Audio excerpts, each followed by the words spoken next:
Hello all. അപ്പോൾ നമ്മൾ currently പഠിച്ചുകൊണ്ടിരിക്കുന്ന ടോപ്പിക് ഏതാണ്? ടൈപ്സ് ഓഫ് റിസ്ക് ആണ്. ടൈപ്സ് ഓഫ് റിസ്ക് ഏകദേശം നമ്മളൊരു 20 ടൈപ്സിനടുത്ത്, 20 ആയില്ല, 20 ടൈപ്സിനടുത്ത് റിസ്കിനെ കുറിച്ച് നമ്മൾ പഠിച്ചിട്ടുണ്ട്. കുറച്ച് റിസ്ക് കൂടെ നമുക്ക് പഠിക്കാനായിട്ടുണ്ട്, ഏകദേശം ഒരു 5 എണ്ണം കൂടെ പഠിക്കാനുണ്ട്.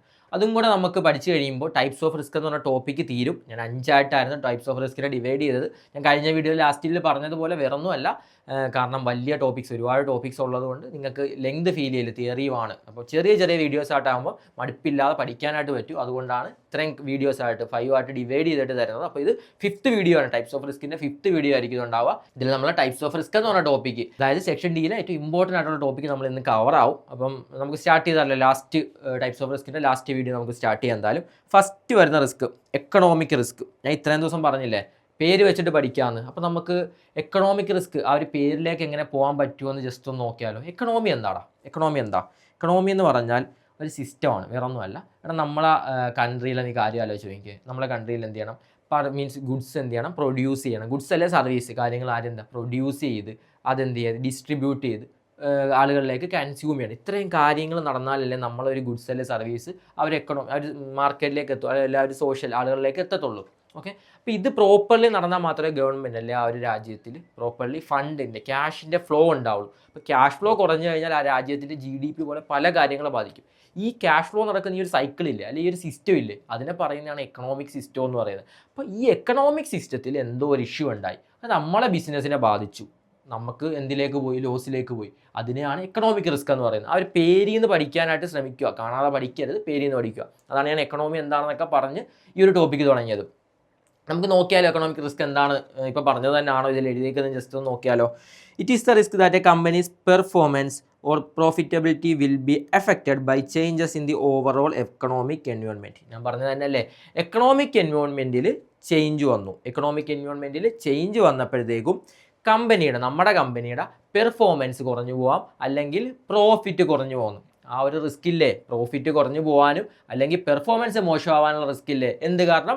എക്കണോമിക് എൻവയോൺമെൻറ്റിൽ ചേഞ്ച് വന്നതുകൊണ്ട്. അതിനെയാണ് എക്കണോമിക് റിസ്ക് എന്ന് പറയുന്നത്. ആ ഒരു പേരിൽ തന്നെ ഇല്ലേ എക്കണോമിക് റിസ്ക്, അത്രേ ഉള്ളൂ. ആ ഒരു ടോപ്പിക് അത്രേ ഉള്ളൂ. ഓക്കെ, വേറെ ഒന്നും ഇല്ലടാ അതിൽ. ജസ്റ്റ് ഫാക്ടേഴ്സ്, എക്കണോമിക് റിസ്ക് ഉണ്ടാവാൻ എന്തൊക്കെയോ കാരണങ്ങളുണ്ടെന്ന് പറഞ്ഞാൽ ഫാക്ടേഴ്സ് എന്തൊക്കെയാണെന്നാണ് പറഞ്ഞേക്കുന്നത്. Factors such as inflation, റെസിഷൻ, unemployment, changes in interest rate can influence the risk. അപ്പോൾ നിങ്ങൾ വിചാരിക്കും ഈ ഇൻട്രസ്റ്റ് റേറ്റ് എല്ലായിടത്തും ഉണ്ടല്ലോ. ഞാൻ പറഞ്ഞില്ലടാ, തമ്മിൽ ഇൻ്റർ കണക്റ്റഡ് ആണ്. ഇൻട്രസ്റ്റ് റേറ്റിൽ ചേഞ്ച് വരുന്നതിനെ കുറിച്ച് മാത്രമാണ് പറഞ്ഞേക്കുന്നതെങ്കിൽ ഇൻട്രസ്റ്റ് റേറ്റ് റിസ്ക് ആണ്. ഇനി ഇൻട്രസ്റ്റ് റേറ്റിൽ ചേഞ്ച് വന്നപ്പോഴത്തേക്കും നമ്മുടെ കമ്പനിയെ ബാധിച്ചു. അതെങ്ങനെയാണ്? അവിടെ എക്കണോമിക്കലി പ്രശ്നം ഉണ്ടായതുകൊണ്ട് നമ്മളെ കമ്പനിയെ ബാധിച്ചു, നമ്മളെ പെർഫോമൻസ് മോശമായി, പ്രോഫിറ്റ് കുറഞ്ഞു. അപ്പോൾ അതെന്ത് വരും? എക്കണോമിക് റിസ്ക് വരും. അങ്ങനെ കണക്ട് ചെയ്ത് പഠിക്കാനായിട്ട് ശ്രമിക്കുക, വ്യത്യാസങ്ങൾ മനസ്സിലാക്കുക എല്ലാ റിസ്ക്കും തമ്മിലുള്ളത്. ഓക്കെ, എക്കണോമിക് റിസ്കിൻ്റെ ഒരു ടൈപ്പ് കൂടിയാണ് കേട്ടോ ഇൻട്രസ്റ്റ് റേറ്റ് റിസ്ക് എന്നൊക്കെ പറയുന്നത്. അതുകൊണ്ടാണ് അങ്ങനെ വരുന്നത്.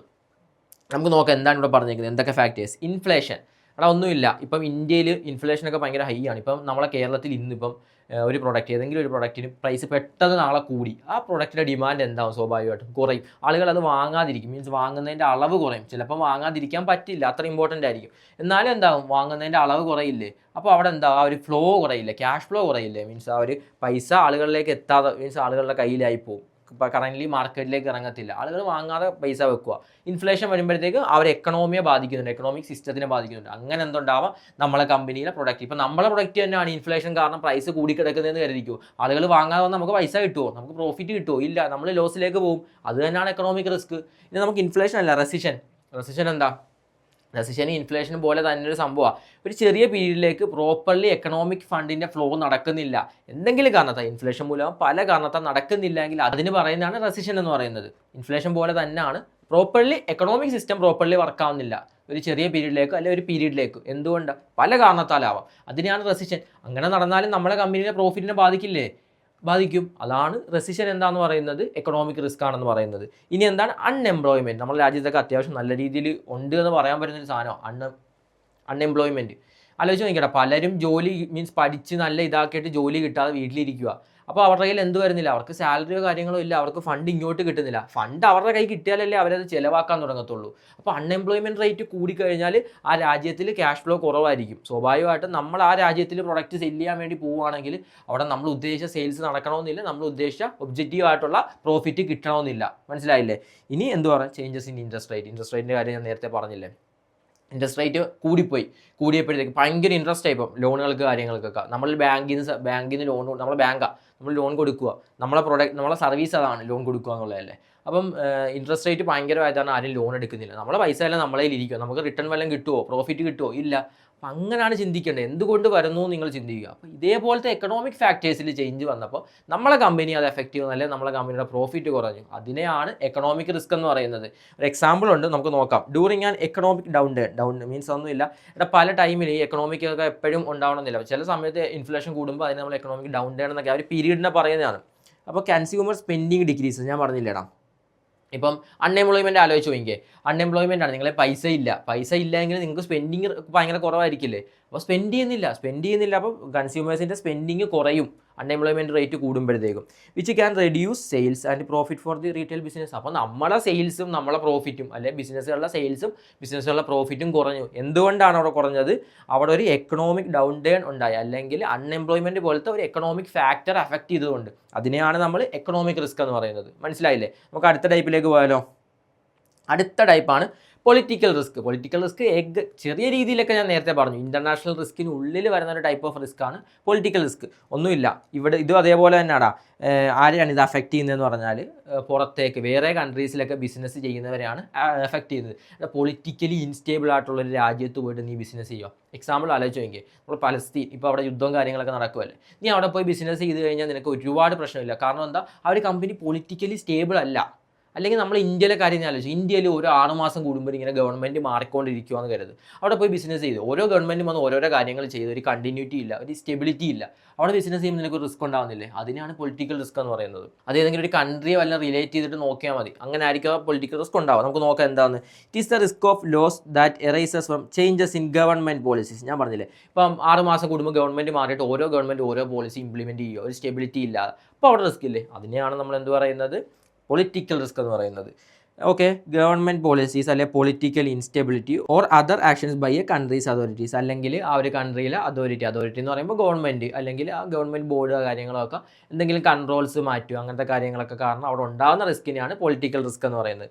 That can affect business operation affect ചെയ്താലല്ലേ റിസ്ക് ആവത്തുള്ളൂ. അതാണ് പറഞ്ഞേക്കുന്നത്, ബിസിനസ് ഓപ്പറേഷൻ അത് അഫക്റ്റ് ചെയ്തു. This risk is especially relevant for companies operating or investing in foreign countries. മനസ്സിലായില്ലേ? കൂടുതലായിട്ട് ഇത് സംഭവിക്കുന്ന ആർക്കാണ്? ഇപ്പം നമ്മൾ ഇന്ത്യക്കാർ വേറെ പലസ്തീനിൽ പോയിട്ട് ബിസിനസ് ചെയ്യുക, അല്ലെങ്കിൽ അവിടുത്തെ ഷെയർസിൽ പോയി ഇൻവെസ്റ്റ് ചെയ്തേക്കുമെന്ന് കരുതിക്കുക. സ്വാഭാവികമായിട്ട് അവിടെ യുദ്ധം നടന്നപ്പോൾ ഇതെല്ലാം ഇടിയില്ലേ? നമ്മുടെ ബിസിനസ് പൊളിയാം, അവിടുത്തെ ഷെയർ മാർക്കറ്റൊക്കെ നല്ല രീതിയിൽ ഇടിയും. അപ്പോൾ നമ്മളെ ബാധിക്കില്ലേ? അങ്ങനെയുള്ളവരാണ് ഇത് കൂടുതൽ അഫക്റ്റ് ചെയ്യുന്നത്. മനസ്സിലായില്ലേ? ഫോറിൻ കൺട്രീസിൽ ഇൻവെസ്റ്റ് ചെയ്യുക. എടാ, അത് ആലോചിച്ച് നോക്കിയാൽ മതി. പൊളിറ്റിക്കലി ഇൻസ്റ്റേബിൾ ആയിട്ടുള്ള കൺട്രിയിൽ പോയി ബിസിനസ് ചെയ്യുവാണെങ്കിൽ അവിടെ എന്തെങ്കിലും ആ ഇൻസ്റ്റെബിലിറ്റി കാരണം ഉണ്ടാകുന്ന ടൈപ്പ് ഓഫ് റിസ്കിനെയാണ് പൊളിറ്റിക്കൽ റിസ്ക് എന്ന് പറയുന്നത്. ആ വേഡിൽ തന്നെ ഉണ്ട്. ഓക്കെ, ഒരു എക്സാമ്പിൾ നോക്കിയാലോ. A company may faces losses if government suddenly changes tax laws, import restrictions, nationalise foreign owned assets. ഒന്നുമില്ല. കാരണം ഞാനിപ്പം അമേരിക്കയിൽ പോയിട്ട് നേരത്തെ പറഞ്ഞ സെയിം എക്സാമ്പിൾ ഇവിടെയും വരും. അമേരിക്കയിൽ പോയിട്ട് ഞാൻ എന്ത് ചെയ്യുവാണ്, ബിസിനസ് ചെയ്യുക. ഞാൻ ഇവിടുന്ന് ഇമ്പോർട്ട് ചെയ്യുവാണ് ഒരു ഗുഡ്സ്. എക്സാമ്പിൾ വല്ല പെപ്പർ വല്ലതും ആലോചിച്ച് നോക്കും. ഇവിടുന്ന് ഞാൻ ഇമ്പോർട്ട് ചെയ്യും അമേരിക്കയ്ക്ക്. അമേരിക്ക എന്ത് ചെയ്ത് പെപ്പറിൻ്റെ പുറത്ത് ഒരു 50% അല്ലെങ്കിൽ 70% ടാക്സ് കൂട്ടി. എന്നെ ബാധിക്കില്ലേ? എൻ്റെ ബിസിനസ്സിനെ ബാധിക്കില്ലേ? ആ രാജ്യത്തിൽ എന്തോ ഒരു പൊളിറ്റിക്കൽ ഇൻസ്റ്റെബിലിറ്റി കാരണം, അല്ലെങ്കിൽ ആ രാജ്യത്തിൽ എന്തോ ഒരു പ്രശ്നം കാരണം ഉണ്ടായ റിസ്കിനെയാണ് എന്ത് പറയുന്നത്, പൊളിറ്റിക്കൽ റിസ്ക് എന്ന് പറയുന്നത്. ഓക്കെ, നമുക്ക് അടുത്ത റിസ്കിലേക്ക് പോയാലോ. ഇനി നമുക്കൊരു 2 ടൈപ്പ് കൂടെ ഉണ്ട്. ഇതുകൂടെ 2 അല്ല 3 ടൈപ്പ് കൂടെ ഉണ്ട്. ഇതോടെ കഴിഞ്ഞാൽ നമ്മുടെ ടോപ്പിക്ക് കഴിയും, ടൈപ്സ് ഓഫ് റിസ്ക് കംപ്ലീറ്റ് ആവും. അടുത്തതായിട്ട് വരുന്നതാണ് എക്സ്പ്രോപ്രിയേഷൻ റിസ്ക്. ഇതും ഏകദേശം ഒരു പൊളിറ്റിക്കൽ റിസ്ക്കുമായിട്ട് കണക്റ്റഡ് ആണ്. ചെറിയ പ്രശ്നമുണ്ട്. നേരത്തെ കാര്യം എന്തായിരുന്നാ, പൊളിറ്റിക്കൽ റിസ്കിൽ അവിടുത്തെ എന്തോ ഒരു പൊളിറ്റിക്കൽ റീസൺ കൊണ്ട്, അല്ലെങ്കിൽ ആ ഒരു അതോറിറ്റിയുടെ പ്രശ്നങ്ങൾ കൊണ്ടോ കൺട്രോൾസ് കൊണ്ടോ ഒക്കെ നമുക്ക് റിസ്ക് ഉണ്ടായി. ഇവിടെ അതല്ല, ഇവിടെ ഗവൺമെൻറ്റുമായിട്ട് റിലേറ്റഡ് ആണ്. പക്ഷേ എന്താണെന്ന് വെച്ചാൽ ഏറ്റവും മെയിനായിട്ടുള്ള കാര്യമാണ് ഈ സീസ് ഓർ ടേക്ക് കൺട്രോൾ. ഒന്നുമില്ല, നമ്മളൊക്കെ ഇപ്പം NHന്റെ പണി നടക്കുന്നില്ലേ, അപ്പോൾ എന്ത് ചെയ്യും, നമ്മളെ സ്ഥലങ്ങളൊക്കെ ഗവൺമെൻറ് ഏറ്റെടുത്ത ടൈമിൽ നമുക്ക് നല്ല കോമ്പൻസേഷൻ കിട്ടി. നമ്മൾ ഉദ്ദേശിച്ചതിനെക്കാട്ടിലും കൂടുതൽ കോമ്പൻസേഷൻ കാര്യങ്ങൾ കൊടുത്തിട്ടാണ് ഏറ്റെടുത്തത്. നിങ്ങൾ ആലോചിച്ച് നോക്കിയേ, 1 കോടി വാല്യൂ ഉള്ള സ്ഥലം, ബിൽഡിംഗ് ആണ്, അതാണ് ഗവൺമെൻറ് ഏറ്റെടുത്തത്. നിങ്ങൾക്ക് വെറും 2 ലക്ഷം രൂപ തന്നു കോമ്പൻസേഷനായിട്ട്. അത് പ്രശ്നമാകത്തില്ലേ? അങ്ങനെ ചെയ്യുന്നതിന് പ്രശ്നമാവുന്നതിനല്ല, കോമ്പൻസേഷൻ പ്രോപ്പർലി കൊടുക്കാതെ ഗവൺമെൻറ് അല്ലെങ്കിൽ ആ ഒരു അതോറിറ്റി എന്ത് ചെയ്യുന്നു, ആ ബിസിനസ്സിനെ സീസ് ചെയ്യുക അല്ലെങ്കിൽ ടേക്ക് ഓവർ ചെയ്യുക. ആ ടൈമിൽ ഉണ്ടാകുന്ന റിസ്കിനെയാണ് എക്സ്പ്രോപ്രിയേഷൻ റിസ്ക് എന്ന് പറയുന്നത്. ഇതൊക്കെ ഭയങ്കര റെയർലി സംഭവിക്കുന്ന കാര്യങ്ങളാണ്. ഇതും ഉണ്ടാകുന്നത് പൊളിറ്റിക്കലി ഇൻസ്റ്റേബിൾ ആയിട്ടുള്ള കൺട്രീസിലായിരിക്കും കൂടുതലായിട്ടും ഉണ്ടാവുക. കാരണം ഒരു നിയമങ്ങളോ കാര്യങ്ങളോ ഒന്നും ഇല്ലാത്ത രാജ്യത്തായിരിക്കും ഇങ്ങനത്തെ പ്രശ്നങ്ങളൊക്കെ ഉണ്ടാകുന്നത്. നമ്മൾ ഇന്ത്യ പോലത്തെ രാജ്യങ്ങളിലൊന്നും ഉണ്ടാവില്ല എന്ന് നമുക്ക് പറയാൻ വേണ്ടി പറ്റില്ല, പക്ഷേ എന്നാലും ചാൻസസ് കുറവല്ലേ. നേരെ മറിച്ച് ഈ പലസ്തീൻ പോലത്തെ അവിടെയൊക്കെ പെട്ടെന്ന് എന്ത് ചെയ്യാം, ഒരു ബിസിനസ് നടന്നവർ അവിടെ നേരെ ഇസ്രായേലിലെ ആളുകൾ വന്ന് പിടിച്ചെടുക്കുക, അങ്ങനത്തെ കാര്യങ്ങളൊക്കെ ഉണ്ടാവാനുള്ള ചാൻസ് ഇല്ലേ. അപ്പോൾ അതാണ് എക്സ്പ്രോപ്രിയേഷൻ റിസ്ക്. പ്രോപ്പർ കോമ്പൻസേഷൻ കൊടുക്കാതെ സീസ് ചെയ്യുക, അത് തന്നെയാണ് ഇവിടെ പറഞ്ഞേക്കുന്നത്. It is the risk that a government may seize or take control of a company's asset or operations. കമ്പനിയുടെ അസറ്റ്സാ അല്ലെങ്കിൽ ഓപ്പറേഷൻസാ സീസ് ചെയ്തു, okay, usually without fair compensation. ഒന്നെങ്കിൽ ഒന്നും കൊടുക്കാതാവാം, അല്ലെങ്കിൽ ഫെയർ ആയിട്ടുള്ള വാല്യൂ. ഇപ്പോൾ നേരത്തെ പ്രകാരം 1 crore ഉള്ളടുത്ത് 2 lakh കൊടുത്തെന്നാണ് ഞാൻ പറഞ്ഞത്. ഫെയർ ആയിട്ടുള്ള കോമ്പൻസേഷൻ കൊടുത്തിട്ടില്ല. Okay, this type of risk mainly affect foreign investors or multinational companies operate in politically unstable countries. Political റിസ്കിനകത്ത് വരുന്ന ഒരു കാര്യമാണ് ഈ എക്സ്പ്രോപ്രിയേഷൻ റിസ്ക് എന്ന് പറയുന്നത്. നേരത്തെ പറഞ്ഞതുപോലെ കൂടുതലായിട്ട് ഇത് അഫക്റ്റ് ചെയ്യുന്നത് ഫോറിൻ കൺട്രീസിൽ ഇൻവെസ്റ്റ് ചെയ്യുന്നവരെ അല്ലെങ്കിൽ മൾട്ടിനാഷണൽ കമ്പനീസ് എന്ന് പറഞ്ഞാൽ എന്താ, ഒന്നിലധികം രാജ്യങ്ങളിൽ പോയിട്ട് മീൻസ് ബിസിനസ് നടന്നവരല്ലടാ, അവരെന്ത് ചെയ്ത് ഒരു പൊളിറ്റിക്കലി അൺസ്റ്റേബിൾ ആയിട്ടുള്ള രാജ്യത്ത് പോയി നടത്തിയപ്പോൾ അവിടെ ഈ ഒരു സംഭവം ഉണ്ടാവാനുള്ള ചാൻസ് ഉണ്ട്. നമ്മൾ ചെറിയ ബിസിനസ്സിനെ കുറിച്ച് അല്ല ചിന്തിക്കേണ്ടത്, വലിയ ബിസിനസ് വേൾഡ് വൈഡ് ആയിട്ടിരിക്കുന്ന MNCയിലൊക്കെയാണ് വർക്ക് ചെയ്യാൻ പോകണമെന്നുള്ള രീതിക്ക് വേണം ചിന്തിക്കാൻ. അപ്പോൾ അവിടെ ഉണ്ടാവാൻ സാധ്യതയുള്ള റിസ്ക്കാണിത്. അപ്പോൾ നമ്മൾ ആലോചിക്കും ഇതൊക്കെ ഇങ്ങനെയൊക്കെ നടക്കാം, പല രാജ്യങ്ങളിലും നടക്കുന്ന കാര്യങ്ങളാണ്. അപ്പോൾ അവിടെ ഉണ്ടാവാൻ സാധ്യതയുള്ള റിസ്ക്കാണ്, അതിനെക്കുറിച്ചാണ് നമ്മളിപ്പോൾ പഠിച്ചത്. അതിൻ്റെ എക്സാമ്പിൾ നോക്കാം. Government may nationalise A foreign owned mining company taking over its assets and operation without adequate payment. ഒന്നുമില്ല, ഞാൻ സൗത്ത് ആഫ്രിക്കയിലൊക്കെ ഒരുപാട് മൈനിങ് ഈൽഡുകളൊക്കെ ഉള്ള സ്ഥലമാണ്. അവിടെ പോയിട്ട് ഞാൻ മൈനിങ് ചെയ്തുകൊണ്ടിരിക്കുക, എൻ്റെ ബിസിനസ് അതാ. പെട്ടെന്ന് ഗവൺമെൻറ് വന്നിട്ട് അത് സീസ് ചെയ്തു, എനിക്ക് പൈസ കാര്യങ്ങളൊന്നും തരാതെ ഗവൺമെൻറ് ഏറ്റെടുത്തു. മീൻസ് അവിടെ കുറേ സ്വർണ്ണം കണ്ടുപിടിച്ച് കഴിഞ്ഞപ്പോഴത്തേക്കും ഗവൺമെൻറ് അങ്ങ് ഏറ്റെടുത്തു, ഗവൺമെൻറ് നടത്തി. എനിക്കൊന്നും ചെയ്യാനില്ല, അവിടെ ഗവൺമെൻറ്റാണ് അവിടെ ചെയ്തേക്കുന്നത്. അപ്പോൾ എന്താണ്, ആ ഒരു റിസ്കിനെയാണ് എക്സ്പ്രോപ്രിയേഷൻ റിസ്ക് എന്ന് പറയുന്നത്. ഓക്കെ, നമുക്ക് അടുത്ത ടൈപ്പിലേക്ക് പോകാമല്ലോ, പർച്ചേസിങ് പവർ റിസ്ക്. ഇതും ഉണ്ട് ആ പേരിൽ. ഒരു എക്സാമ്പിൾ വെച്ച് പറയാം. ഇപ്പം ഞാൻ 10 വർഷമായിട്ട് ജോലി ചെയ്യുന്ന ഒരാളാണ്, അല്ലേ വേണ്ട 2 വർഷമായിട്ട് ജോലി ചെയ്യുന്ന ആളാണ്. ഇന്ത്യയിലൊക്കെ നല്ല ഇൻഫ്ലേഷൻ ഉള്ളതുകൊണ്ട് പെട്ടെന്ന് പറയാം. 2 വർഷമായിട്ട് ജോലി ചെയ്യുന്ന ഒരാളാണ്. എനിക്ക് 2 വർഷം മുമ്പത്തെ സാലറി എന്ന് പറയുന്നത് 50,000, 50K. ഇപ്പം 2 വർഷത്തിന് മുമ്പത്തെയാണ്. 2 വർഷം കഴിഞ്ഞപ്പോഴത്തേക്കും എനിക്ക് 50,000 ആണ്. സാലറിയിൽ എന്താണ് വ്യത്യാസമൊന്നുമില്ല. ഞാൻ 2 വർഷം മുമ്പ് 50,000 രൂപ കൊടുത്ത് എന്തൊക്കെ ചെയ്യാൻ പറ്റിയിരുന്നു, അത്രയും കാര്യങ്ങൾ എനിക്ക് 2 വർഷത്തിന് ശേഷം ചെയ്യാൻ വേണ്ടി പറ്റുമോ? പറ്റില്ല. കാരണം എന്താ, അവിടെ നമ്മുടെ കയ്യിലുള്ള സെയിം മണി യൂസ് ചെയ്ത് കഴിഞ്ഞപ്പോഴത്തേക്കും പർച്ചേസ് ചെയ്യുന്നതിൻ്റെ അളവ് കുറഞ്ഞു, പർച്ചേസിങ് പവർ എന്തായിട്ടുണ്ട്, കുറഞ്ഞിട്ടുണ്ട്. അതിനെ എല്ലാവരുടെ ഇൻഫ്ലേഷൻ എന്നൊക്കെ നമ്മൾ പറയുന്നത്. ഇപ്പോൾ ജസ്റ്റ് എക്സാമ്പിൾ ആലോചിച്ച് നോക്കുക, നമ്മൾ 1 year മുമ്പ് വാങ്ങിയ ഒരു പ്രൊഡക്റ്റ് ഇപ്പോൾ ചെന്ന് വാങ്ങാൻ നോക്കിയാൽ ആ സെയിം വിലയ്ക്ക് തരുമോ? തരത്തില്ല. കാരണം എന്താണ്, അതിൻ്റെ വാല്യൂ കൂടിയിട്ടുണ്ട്. വാല്യൂ കൂടുമ്പോഴത്തേക്ക് എന്താണ്, അതിൻ്റെ പ്രൈസ് കൂടും. മീൻസ് ഇത് വരുന്നത് പർച്ചേസിങ് പവർ കുറയുക. ഒരേ സെയിം പ്രൈസിൽ നമ്മൾ മുമ്പ് വാങ്ങിയ സാധനം പിന്നീട് വാങ്ങാൻ പറ്റാതെ വരത്തില്ല. ആ ഒരു റിസ്കിനാണ് പർച്ചേസിങ് പവർ റിസ്ക് എന്ന് പറയുന്നത്. ഓക്കെ, നമുക്ക് നോക്കിയാലോ. It is the risk that value of money will decrease. അതായത് ഇന്നത്തെ $1 ആയിരിക്കില്ല, മീൻസ് നാളെ സെയിം $1 തന്നെ വാല്യൂ മാറും. ഇന്ന് $1 കൊടുത്ത് നമ്മൾ വാങ്ങുന്ന സാധനം നാളെ $1 കൊടുത്താൽ കിട്ടില്ല. അപ്പോൾ അതിനർത്ഥം എന്താണ്, $1 വാല്യൂ കുറഞ്ഞ് അല്ലെങ്കിൽ ആ ഒരു പ്രൊഡക്റ്റിൻ്റെ പ്രൈസ് കൂടി. രണ്ടും സെയിം അല്ല, രണ്ടും ഈക്വലി, രണ്ട് സൈഡിൽ നിന്ന് നോക്കുമ്പോൾ അങ്ങനെയല്ലേ വരുന്നത്. ഓക്കെ, അതാണ് ഇവിടെ പറഞ്ഞേക്കുന്നത്. Decrease over time due to inflation reducing the purchasing power of future cash flows or returns. Inflation പോലത്തെ കാര്യങ്ങൾ സംഭവിക്കുമ്പോൾ നമ്മൾ ഫ്യൂച്ചറിൽ പർച്ചേസ് ചെയ്യാനുള്ള നമ്മളെ പവർ എന്ത് ചെയ്യും, കുറയും. അപ്പോൾ ആ പർച്ചേസിങ് പവർ കുറയാനുള്ളൊരു ചാൻസ് ഇല്ലേ, അതിനെയാണ് പർച്ചേസ് പവർ റിസ്ക് എന്ന് പറയുന്നത്. ഓക്കെ, ആ പേര് തന്നെ ഉണ്ടാ.